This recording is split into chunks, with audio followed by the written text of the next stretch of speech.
Oh, shit. Shit. Oh, no. All right. How embarrassing, you know, my Windows crash screen. Oh, let's see. All right, that's much better. There's a kernel panic, something a little more comfortable. All right. It's invisible. Okay, well, that's invisible right now. Let's see if I can. Yeah, it's hard. I'll have to I'll try to tell you what I'm showing you in most places. In any case, so I'm going to give a talk about a little bit about I'm here supposed to be representing, at least in part, the Free Software Foundation. So I'm going to talk about free software activism and advocacy and sort of open source advocacy as well. But I'm going to do it in what I think is a little bit of a funny way. I think that most of the time when people do, certainly when they do open source advocacy, and largely when they do free software advocacy as well, they talk a lot about what it is that the software can do. They'll say, you know, this software works better, or it works faster, you know, it's more efficient. You've all heard all these arguments, right? That the web server will be more efficient than the proprietary alternative. Or this one, certainly when I began doing sort of free software advocacy and open source advocacy, I guess before open source advocacy in the mid-90s and the late 90s, you would talk a lot about how it crashed less, right? You should use Linux because it will crash a lot less often than Windows.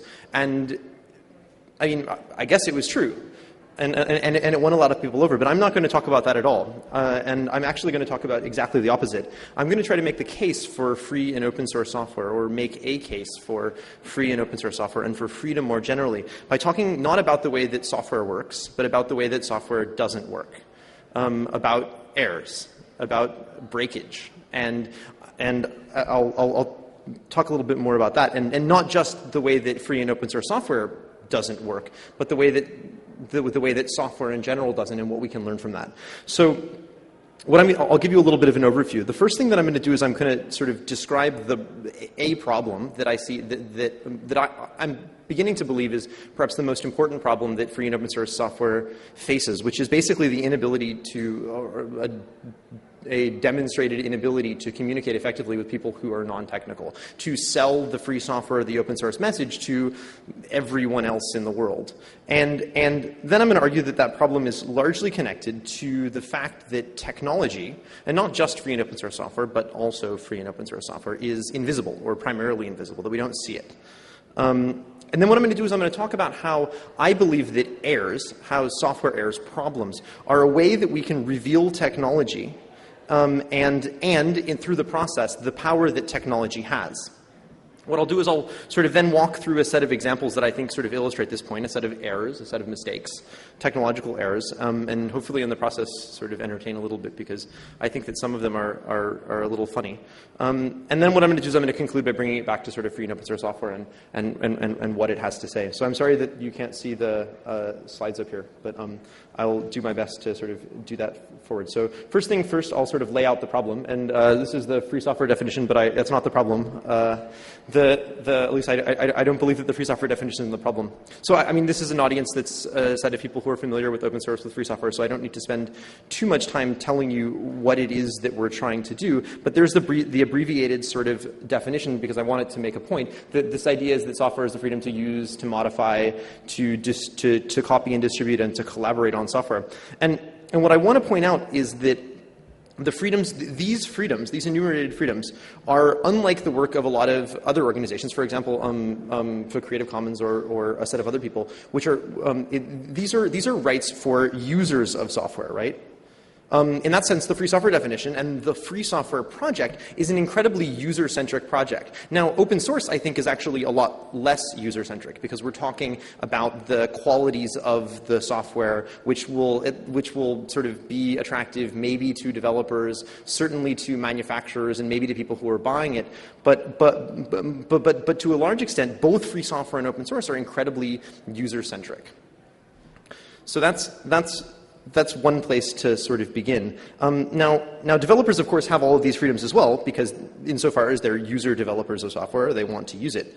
But they also have responsibilities, in fact. So not only do they, so they may have some of these rights, but they also have, they actually have to do things. And in fact, free software's sort of dark and very poorly kept secret is that we've done a really rotten job at communicating or selling the free software message to users of free software or to users of software in general, and to non-technologists on a whole. These are the people, the users, are the ones who we're trying to protect. These are the ones whose freedom we're trying to give, and yet we've done a very bad job of actually convincing these people of the freedom. We've, on the other hand, done a very good job of convincing the developers, the people with all of the responsibilities, the people who are going to have to potentially give up their lucrative jobs based on selling proprietary software. They all seem to be, or not all of them, but some of them, seem to be huge supporters of this idea. That's a little funny. But users have, for the most part, they have everything to gain, and yet they've been basically silent, or at least unconvinced or uncommunicated to. So I think that that's a problem, and I think that that's, and I think that that's also, it's something that's had a big impact on a lot of the organizations that are here. If you look at the membership of the Free Software Foundation, right, it's all technologists. If you look at the membership of the Electronic Frontier Foundation, again, basically all technologists. And if you can, other organizations that have participation, it's primarily technologists. And I think that it's important to understand this problem. If you think that it's a problem that we're only successful at communicating to these people, then it's important to ask the question why. And I've sort of been thinking about this for a while, and I've come up with a couple answers. One is that I think that we talk, I guess maybe this is a little obvious, but I think that we talk a little bit too much about software. We talk about software when in reality software is not what we're trying to protect, right? Software is an artifact, is an instrument, but it's not what we're trying to protect. What we're trying to protect is freedom. And in that sense, at least in the free software side, but we talk about software almost exclusively. So in a sense, this is a critique also of the open source message, which is very, very fixed on this. But I think it's critical of it's also a critique of the FSF mission as well. What we should be talking about, I think, is about the fact that free software is about power. It's about control, and that it's about autonomy. So there's an example that I've begun to use frequently often that sort of describes how I think these things sort of play together and why I think free software is important, or sort of open source or openness of technology. And the example I give is one about communication technologies, right? So we can imagine a communication technology. Let's say I'm going to take a bike ride tonight. I'm going to bike across the Golden Gate Bridge and take a boat back. And if all goes well, I'll see a beautiful sunset. And I may want to call my partner, who's back in Boston, and tell her about this sunset. Now, the communication media that I use will shape the message that I'm trying to communicate, right? If I call her on the phone, I'm going to be able to describe the sunset in a particular set of ways. If I have a picture phone, or a phone that can take I guess it's not a picture phone, a phone with a camera, and the ability to send that message, I'll be able to describe or communicate that sunset very differently, right? Aspects of the technology create a set of affordances that enable me to communicate certain messages better than others. So I can do things, or certain messages, and I can't communicate other ones at all. It also controls the what of the communication, the nature of the message, the possible set of messages. But it also controls the who in a certain sense. Who can I communicate? Because maybe someone else needs a particular piece of technology, needs another piece of software on the other end. Who knows, right? It controls the what, the where to a certain extent. Possibly certain technologies work in some places and not others, and the how. I think the why is pretty safe, at least for now. I can decide why I want to do it. We'll see.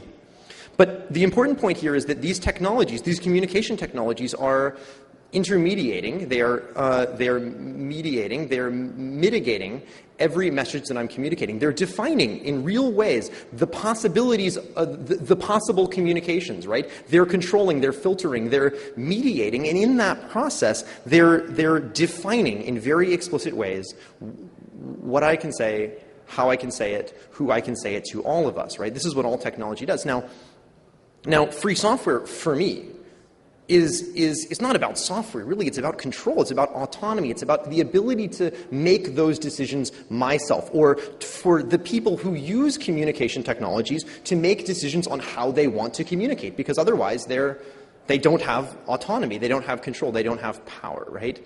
So control over software in this sense is about, it comes down to these sorts of issues. Now, We all know that. Maybe we don't talk about it in those terms all the time, but we know that because we're technologists, right? We're people who, whether we build technology, we support technology, we use technology extensively and in ways that other people don't. And as a result, we understand that technology is powerful, right? Because I mean, to a certain extent, we're powerful. And we're powerful because we manipulate the technology. Now, we also understand in that sense why it's important that stuff be free or open. We understand that it's because we understand the real dystopian implications of non-freedom.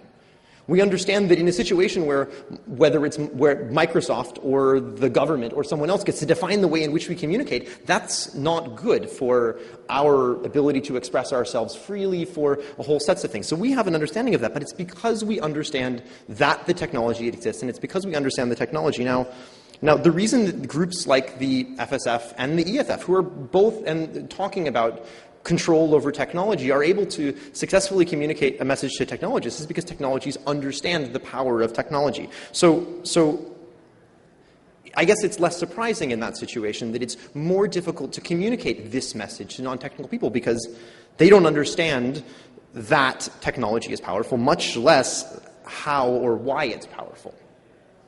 So that's the first answer. But I've thought about this and had a set of communications. Okay, we can just tell people that technology is powerful, right? Okay.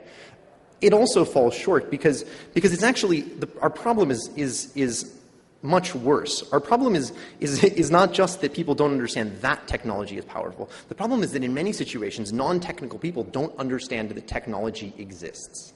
They don't. They understand. It's not like it's Santa Claus or something, right? They understand that there is something called technology, but they don't understand that particular technologies exist. So they have no position to understand that it's powerful. There's a great quote which I'll put up here, and which you'll probably not be able to read, so I'll read it to you.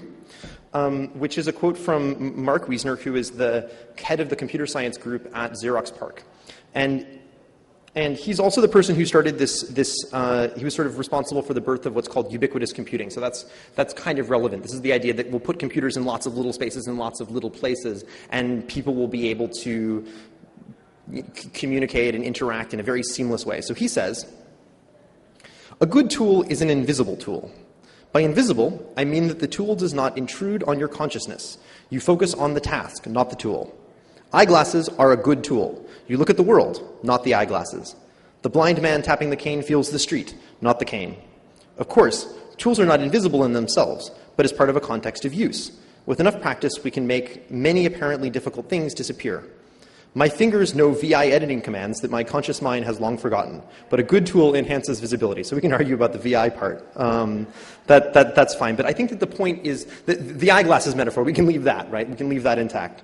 So what's interesting is that while he's using this as a description for a new type of technological development, the reality is that the vast majority of technology has already succeeded in becoming invisible, right? If someone sits down to, a non-technical person sits down to communicate using an instant messaging system to someone else, right?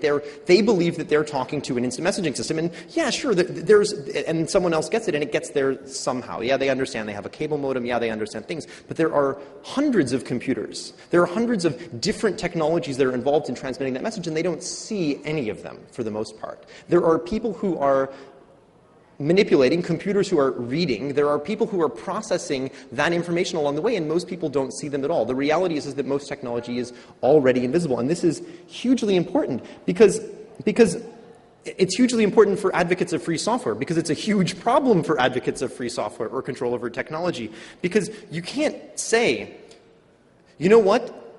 This software needs to be free if you don't understand that the software exists, right? Have you tried convincing someone that they need a free operating system when you first have to explain to them what an operating system is, right? It's really important, I don't understand, right? Or firmware. We really need free wireless firmware. What the hell is wireless firmware? Where does it go, right? You can't you can't have a sane, or you can't have a convincing conversation about how something needs to be free until people realize that that something exists, and that it's important, and that it's powerful. So there's a whole set of steps here, and we haven't even made it to the first one in the vast majority of things. So this is sort of the problem that I see, and this has been something that's been bothering me for a long time, because our problem is actually more fundamental than just convincing people that technology is powerful. Our first situation is to actually reveal technology in the first place. And unless we do that, we're not going to be able to convince people that technology is powerful and that it is therefore important that they control technology. So while while I think that the most important project of the free software movement is communicating this message to non-technical people, to do so we need to reveal technology. And I've been looking around for a while at ways to do that, and I've sort of stumbled across what I think is the key. So this is if you can't see it at all, but it's a pair of broken eyeglasses. So it turns out those eyeglasses are the perfect technology. They're not visible at all. You just see the world more clearly, unless you have a cracked glass or unless you have a smudge on the glasses, right? And with a smudge on the glasses themselves become pretty visible indeed. You may see the world more clearly, or perhaps you won't see the world at all, but you will certainly see the glasses. So errors in that sense seem like a real possibility at revealing technology and at sort of engaging in this debate.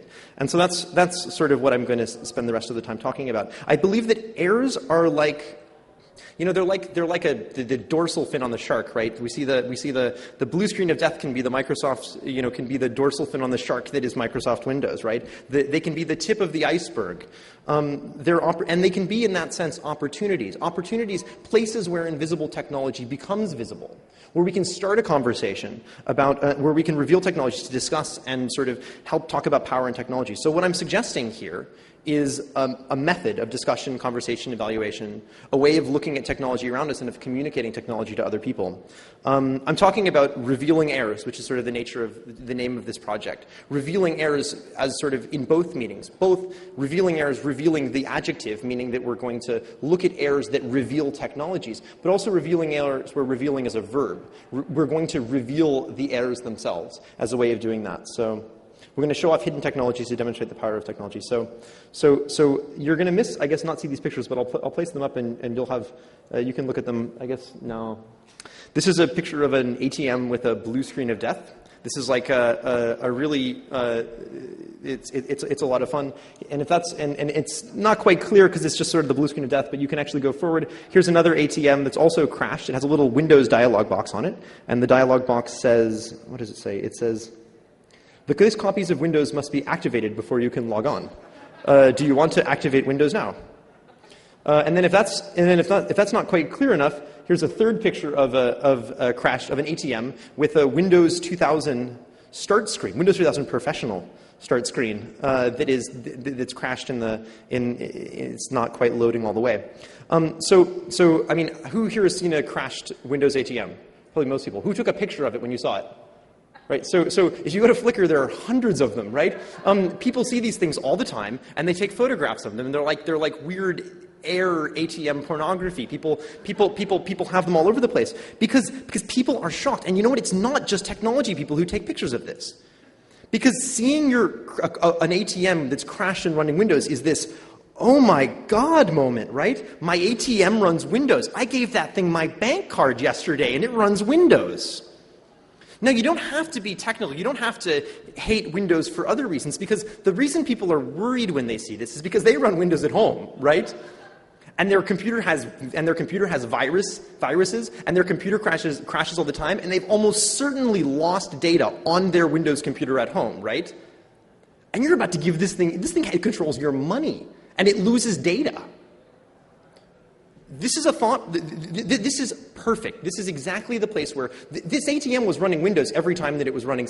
Every time you went there, every day you go there, it runs Windows. You gave it your credit card, you never knew, because most people, even us, never thought about what operating system their ATM ran. They just assumed it ran something safe. It's a bank. They know what they're doing, right? But when the ATM crashes, you say, "Whoa. My ATM runs Windows. Do I trust it? Do I trust a computer that I know can get viruses, that I know can lose data, that I know is a big proprietary thing?" Maybe not everyone's going to say that last bit, right? But do I trust that thing with my money? And it's a perfectly valid question. Now, the answer may be yes. Maybe the answer is yes. But the point is that you don't think to ask that question. You don't think about that until you see the error. So this is sort of the prototypical example of what I see of what I see as the revealing error. I have one more picture up here, which you're also not going to be able to see, which is another ATM. This is a Diebold ATM.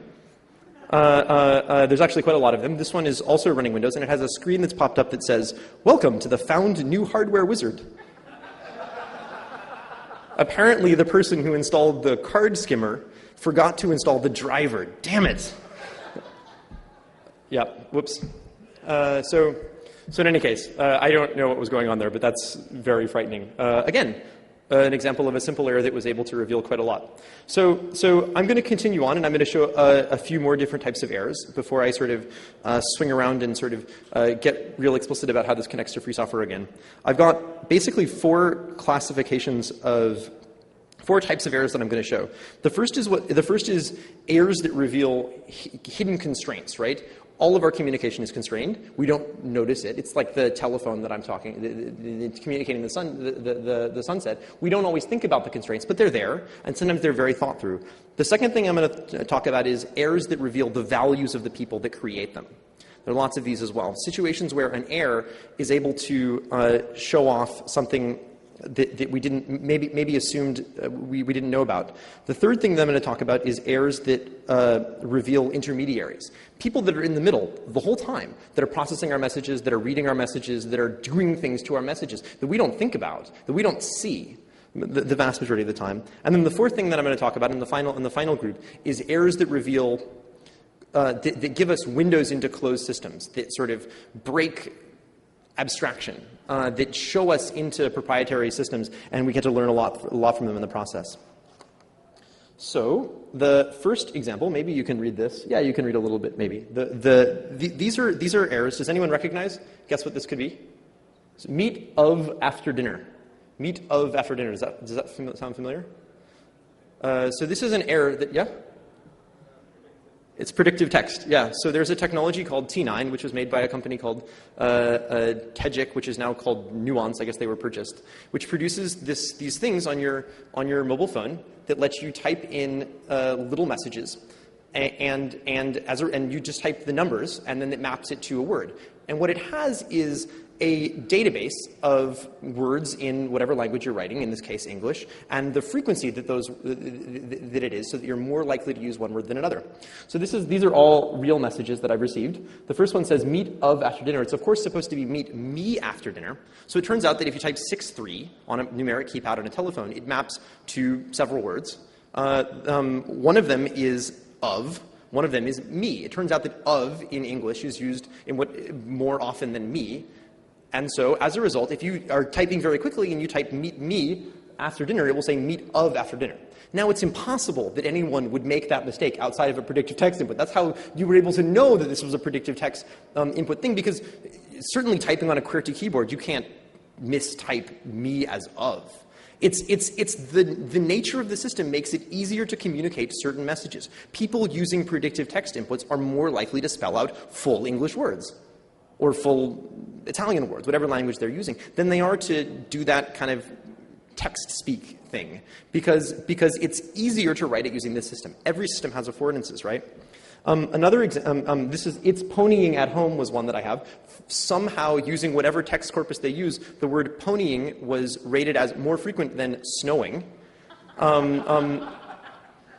So I guess they must have pulled the corpus from a warmer area of the U.S., perhaps. But it was ponying at my home, and it took me a while. I was looking at that. And this is one that I received just 2 days ago. I found my Sum phone. My Sum phone. It's a pink phone. Oh, great. So I actually had to look at a numeric keypad to figure out what the hell she meant when I got it. So that's another interesting thing. So, all right. Here's another error that does something very similar. This says, within the GITBG, this is from the NATO Stabilization Force, a paper they wrote in 2003. Within the GEITBG, the Cupertino with our Italian comrades proved to be very fruitful. Okay, here's another quote. This is from the European Central Bank press conference in 1998. Could you tell me how far such policy can go under the Eurozone, and specifically where the limits of this Cupertino would be? And we could go down and find out where the limits of Cupertino would be. That would be pretty easy. But of course, this is an error caused by a spell checker. And eventually people actually trace it down. Here's a shot of the spell checker, which you probably also can't see, which says someone has spelled the word cooperation. And the database has two words that it suggests. The first is Cupertino, and the second is cooperation with a hyphen in between it. So it turns out that in the bad old days, people spelled cooperation with a hyphen in it, and this database was taken from a time where they had cooperation with the hyphen, but not cooperation without a hyphen. And it tends to say that because the hyphen was missing, they figured that was a less likely error because you don't leave out hyphens as often. So they figured, you must have meant Cupertino. And someone was saying, okay, and ended up publishing documents that say Cupertino. Now it turns out this happened a lot. If you search on the the United Nations sort of document thing, you get dozens, hundreds of documents, official government documents talking about the Cupertino with our Italian comrades, and likewise. It's actually so common that it's called the Cupertino effect, and it happens with a whole set of other things. It was discovered by this, or at least popularized by a blog called LanguageLog, which has been since finding Cupertino things. And eventually someone came forward with a working version of the spell checker, said, I found it, this is the one, this is Microsoft Outlook, circa 1996, doesn't do it based on off of word lies for somewhere else. Now, of course, so these technologies sort of frame what's possible and what's impossible in ways that actually change the message. Now, the point is that all technologies are doing this. All technologies are making certain things easier to do and certain things less easy to do. We just don't see it because we just see the possibilities of what's there, and our mind just sort of adjusts to that form of communication, right? It's always the case, but in these cases, certain messages become easier than others, which is also always the case. But the errors make them visible. And in the process, they give us the opportunity to ask ourselves or other people who are experiencing them the who, the why, the how of the error. And in the process, to talk about the power that technology has in intermediating, in framing and constraining that, right? So these are in some ways just honest mistakes. They took the database. No one, certainly the nuanced developers didn't want to keep us from doing that. But there are lots of other errors where the hidden constraints are actually explicitly designed to reflect the value system of the creators. And I've got some examples of those as well. So sure enough, people, when they develop a lot of word lists, whether they're word lists used for predictive text input or whether they're spell checker word lists, leave out words that we're not supposed to say, right? So shit is a word, right? And it doesn't come in any spell checker dictionary that I've seen. And the result is that every time I have to search for, I type shit, which is in a perfectly valid spelled word, I have to take personal responsibility for it. Are you sure you mean this, right? Yes, I do. Yes, I do. And if I'm a really bad person, I might even add it to my personal word list, right? Really taking responsibility for it. There's a set of value systems that people have that we shouldn't be saying these words, right? It's not the words that, our job is not to give people the words they do use, but the words they should use. And it's a paternalistic vision, right? And the result is a set of errors, right? The fact that you type in shit and it suggests shiv or pigged is an error because that's not the correct behavior. But the result is something that's obvious to everyone who tries to write shit on their mobile phone, and that's everyone. So this is also another sort of opportunity. Now, is it horrible and restraining that we have to do this? No, probably not, right? But limiting our options in a general sense is. Making certain things possible and other things impossible can be if the values are less benevolent than we'd like people to not say shit as much, right?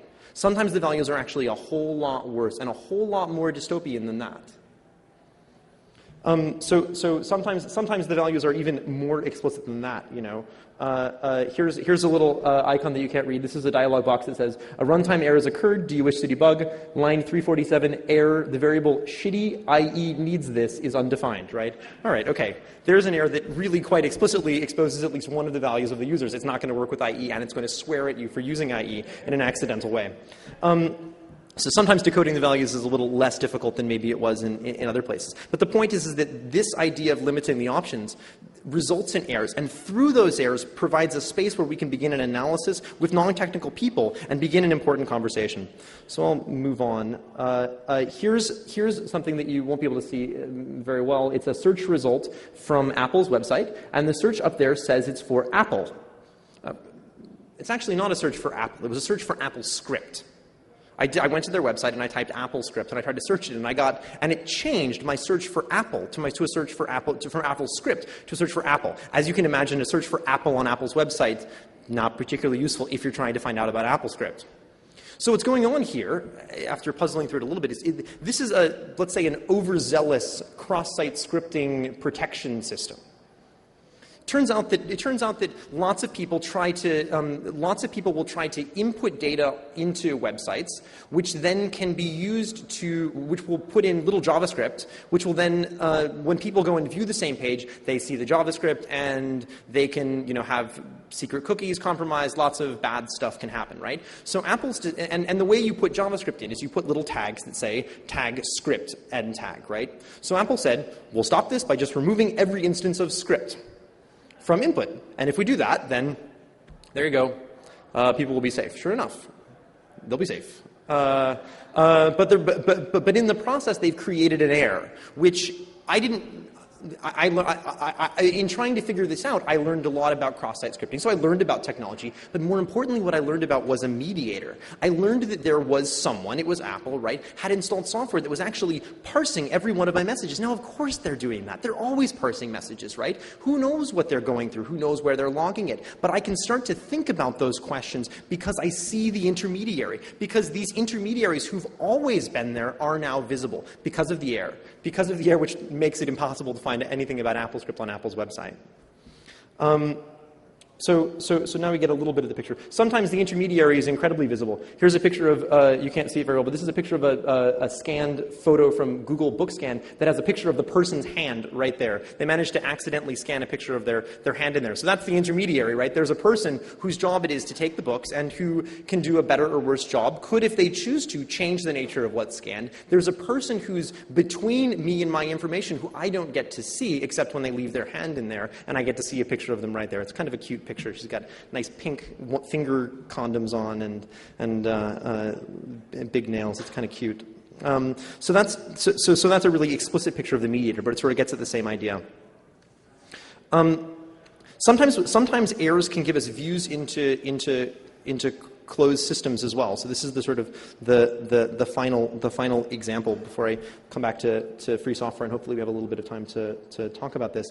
In the final sense, there's this idea that, of course, many systems are closed and we don't get to see how they work, but sometimes through errors we can learn lots about it. One of my favorite examples is GNU units. Or this is actually a picture of Google Calculator. So when Google launched its Google Calculator function, I said, which is like you can go there and you can convert between units. So you can say 10 meters in, or you can say miles per gallon in inverse square millimeters, or you can say, 5 feet in inches, and it will give you the number of inches, or 5 feet in centimeters. It does this all. And I said, so there's a project done by the GNU project which does exactly this. It's called GNU Units.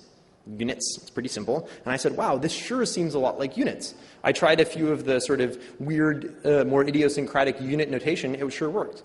And then I thought, you know what? There's some bugs in units that have always pissed me off, right? And some of them are only barely bugs. So for example, units has the ability to change, if you try to change from Celsius to Fahrenheit, or vice versa, it's almost always wrong. Because what units does is it changes between units, an amount of something, right? So if I were to say 5 degrees, if it were to get 5 degrees more warm in Fahrenheit, how much warmer would it get in Celsius, right? How many degrees of Fahrenheit to degrees of Celsius? That's almost never what you want, right? You want to know it's 80 degrees right now. What is it in Celsius, right? And units will never tell you. So that's sort of interesting. And I tried it in Google's calculator, and sure enough, same error. Since then, it's been fixed, as this page shows right here. Google's fixed it.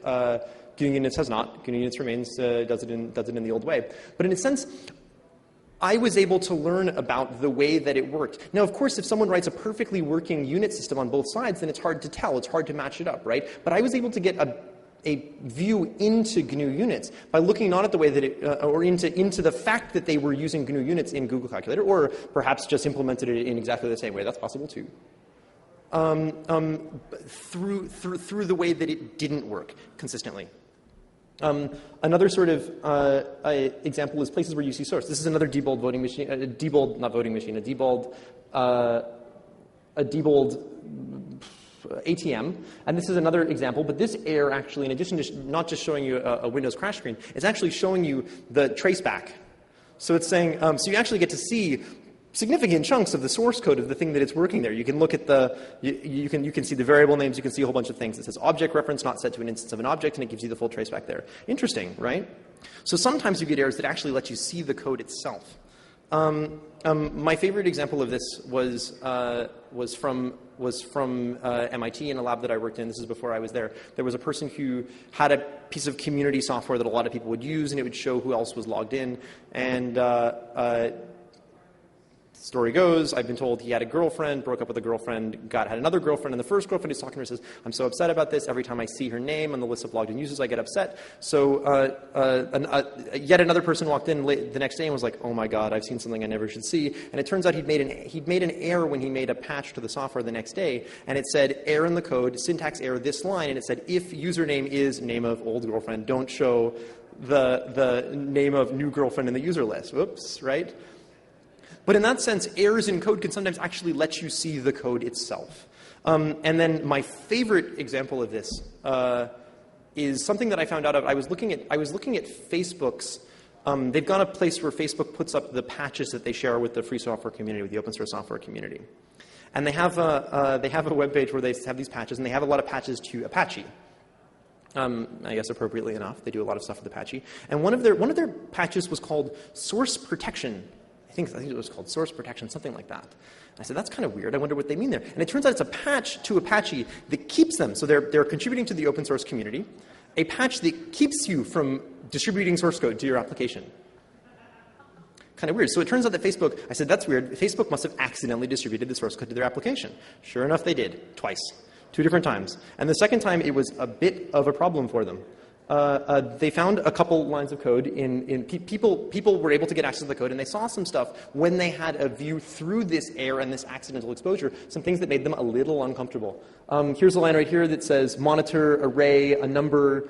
They're building a dictionary. They say one thing equals one number. Those look like user numbers. And the comment, sure enough, says put baddies, parenthesis, hotties, question mark, in here. The second one is a comment that says, monitoring these people's profile viewage, stored in central DB on profile views, helpful for law enforcement to monitor stalkers and stalkies.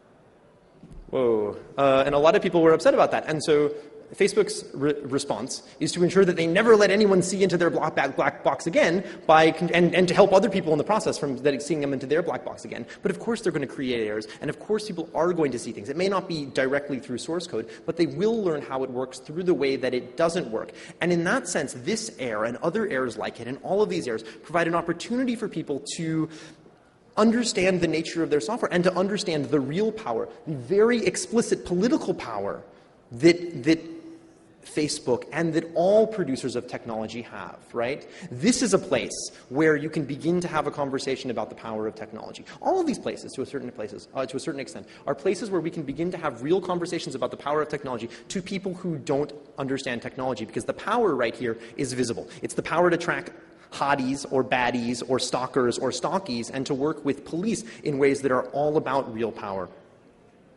So I hope what I've done is show a little bit of a methodology, right? This is what I have in terms of errors, and I hope. Let's see. There's my. That's an error that you can't see, but it's a guru meditation error.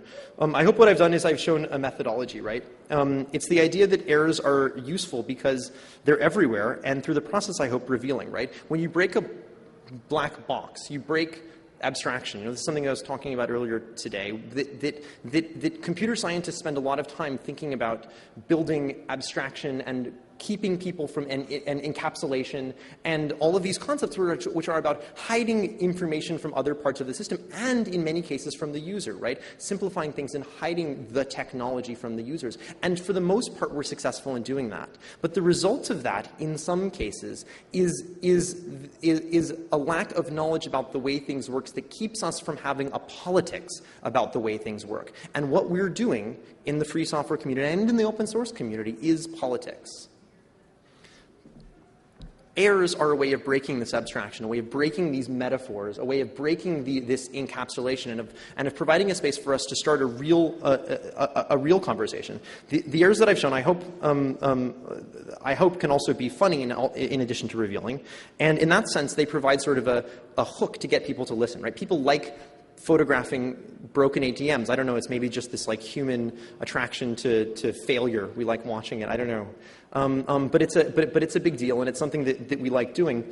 So I have sort of 3 suggestions for the people here, and the first is that I want people to pay attention to errors when you see them. Right? When you see errors in technology, think about them and think about what they reveal. Think about the power and the politics that's exposed in it. Right?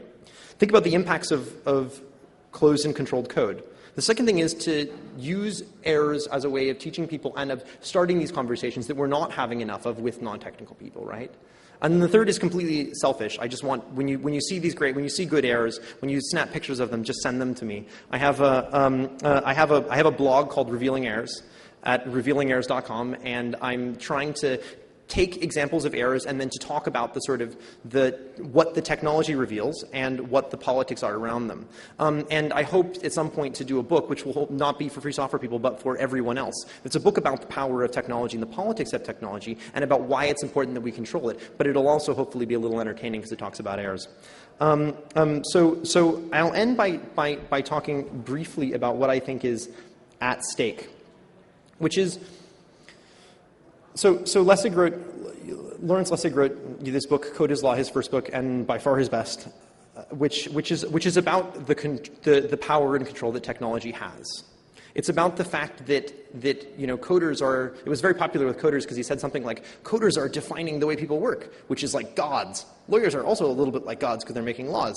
You guys are like gods, and you can be a good god or a bad god. It can be open or it can be closed, right? And free software developers are good gods, and everyone in the free software community was like, yeah, we're good gods, awesome, right? And it became very popular, right? But technologies, but it's an important conversation because it's about control, and I think that it's important to recognize that technology is happening and is mediating more, right? I'm involved with OLPC. There's a lot of people who say, "Man, how can you just introduce technology? It might be bad, And my response is, listen, technology is happening. Technology is mediating more of everyone's lives. There are 2 billion mobile phones in the world today, and it's expanding hugely. And it's expanding in all of the poorest and most disenfranchised places. And we have a choice right now between building systems that are closed, that are unhackable, mobile phones, and distributing those, or doing things like the old PC that are open hackable systems. We have the choice of building things that are good technologies or hackable, empowering technologies, or those that allow people to use their technology on the terms of someone else. And before we have that conversation, and having that conversation about who controls technology, who controls design of technology is absolutely central. And we need a way to have those with the people who are making the decisions to buy the technologies, with the people who are making the decisions to use them. We need to communicate to the non-technical people, and we need to find better ways of doing it. There is a power in politics to technological design. I hope I've helped show part of that. And we, as technologists, are the politicians, right? So we have a responsibility to pay attention to errors and to technologies and to fight over the control. And we have a responsibility to work with other people to ensure that they're empowered in the process. There's a simple, there's an analogy that I like to use about writing and coding. We can imagine a world in which certain groups, where everyone could read, but only certain people could write. Now, the issue is not that absolutely everyone needs to be a professional writer, right? Not everyone is a professional writer. Not everyone's going to be, and that's okay. But absolutely everyone needs access to control over that technology, right? Because the technology is powerful. We need to communicate that point, and I believe that errors are one important way that we can do it. And I encourage you all to join me in that project, in doing that, and to search for other ways as well. Thanks.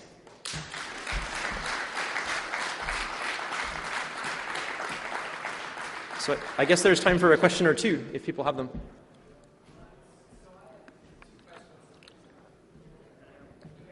Hold on. You go ahead. Okay. So the first is, you say that this is a talk about technology, but it strikes me that this method could equally well be used for all kinds of other domains, because this, the fact that errors or conflicts reveal interests, for instance, is something that applies also to non-technological domains. That's true. Say? So one problem is, so people have suggested talking about, for example, errors in the way that people, so when people use language, like when they're speaking, people who speak particular languages tend to make certain types of errors. And some people have said, oh, this is really interesting, it teaches some stuff about language. And I think that's all useful. But the problem is that the decision to speak in one way or another isn't dictated by politics, right? And so in that sense, I think that's less useful. That said, there are lots of other places where errors do are not technological, reveal human work that is incredibly political. And I think it's a fantastic opportunity in those places, yeah. So for instance, when plumbing doesn't work, and, sure. and when and where it doesn't work. So plumbing is also technology in a certain sense, right? One thing that so this is something that I've been yelled at so many times for doing by some of my teachers. I use the technology to mean like computer software, yeah. In particular, maybe computer technology. So for example, when I talked about writing, it's also writing is the written word is a technology, and certainly errors that people make in writing. Writing constrains certain ways of communicating and has some important effects. And I've written actually a little bit about that as well.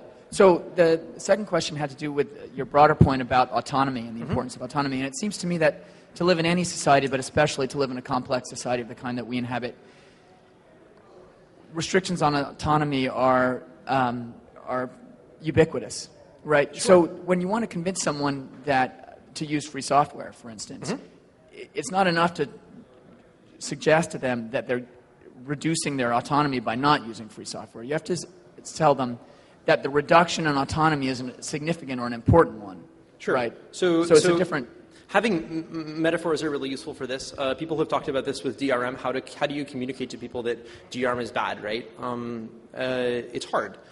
Because it's a very abstract concept to many people. You can say things like, okay, imagine that you gave the keys to your house to, the people who manufacture your furniture and the people who manufactured your food and to all of these sorts of things, right? And that they would use it to come in and check that you hadn't done certain things and you signed a particular contracts, right? That's a possibility. I don't know if that's the best way, but finding ways of communicating that is important. But I think that revealing the power, the power and the control that's at stake by looking at real abuses is useful, but also looking at potential loss of power is also hugely useful as well. So yeah, good point.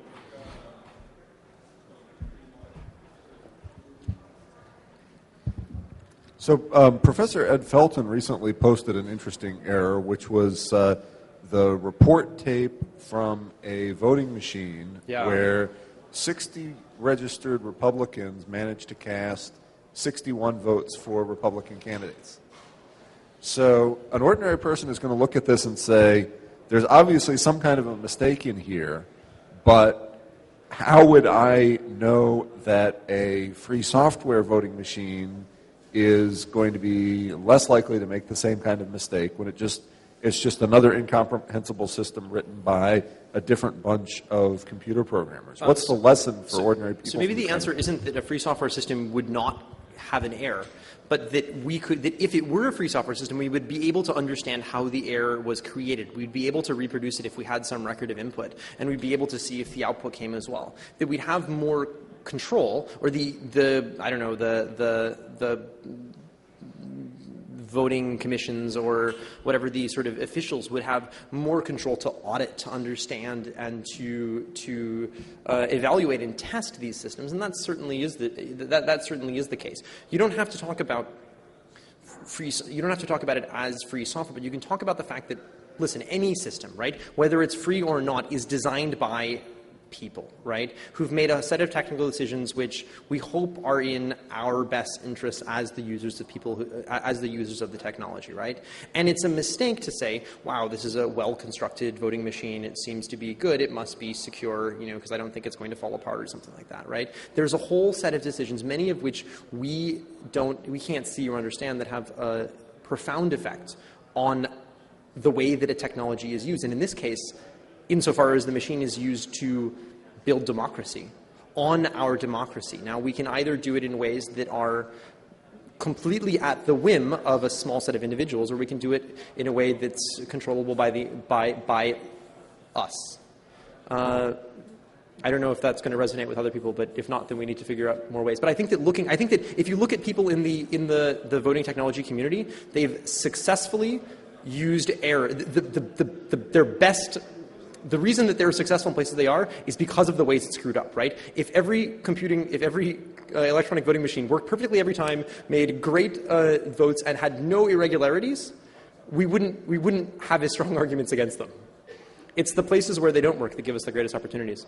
So there's a lot of people sort of gathering here, so I guess that's probably it. But I'm going to be leaving soon, but if you'd like to talk more, I guess I'll be over here. Thank you very much.